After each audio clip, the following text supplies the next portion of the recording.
Then, one rainy evening, a Ford equipped with intermittent wipers drove right past Bob, the inventor. Seeing this, Bob froze in place for a long time. After snapping out of it, he immediately gave chase, following the car ahead. Bob arrived at Ford's new car launch event. But what he never expected was that Ford's new car's biggest selling point was the intermittent wiper he had invented. In the noisy crowd, Bob spotted Ford's CEO. But before he could confront him, security escorted him out of the event. Bob found Gil and told him he planned to sue Ford for patent theft, but his friends all urged Bob to be careful. "Bob, don't be impulsive!" Gil's cold attitude deeply hurt Bob. It turned out Gil had business dealings with Ford. He didn't want to lose this major client over an invention. Bob refused to compromise. He angrily decided to continue the lawsuit. Unable to afford a lawyer, Bob had to stop working temporarily to collect all the materials himself. The massive workload made Bob neglect his family. The immense pressure also caused him mental problems. He even started dismantling other people's cars in a crazed state.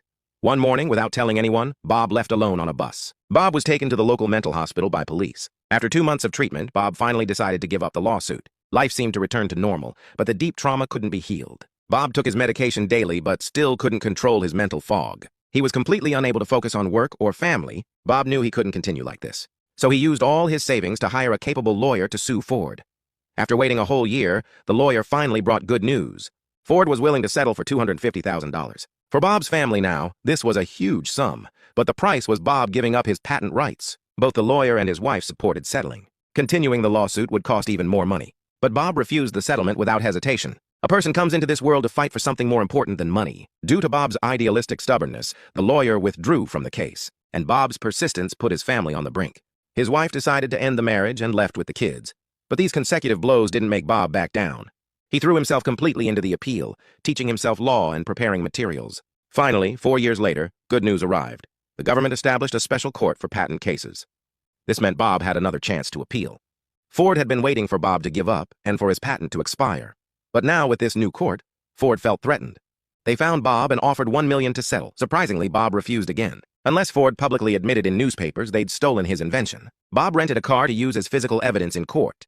He'd waited years for this moment. Seeing Bob wouldn't settle, Ford sent an experienced team of lawyers. When Bob's kids learned about this, they decisively returned to his side to help gather materials for the first hearing. Needed materials. The whole family worked together, sleeping in the living room when tired. Soon the day of the trial arrived. The trial began. Without a lawyer, Bob defended himself.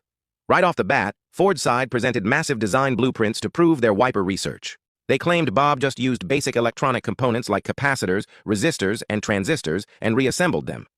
How could that be called a new invention? As a rebuttal, Bob pulled out Dickens' A Tale of Two Cities.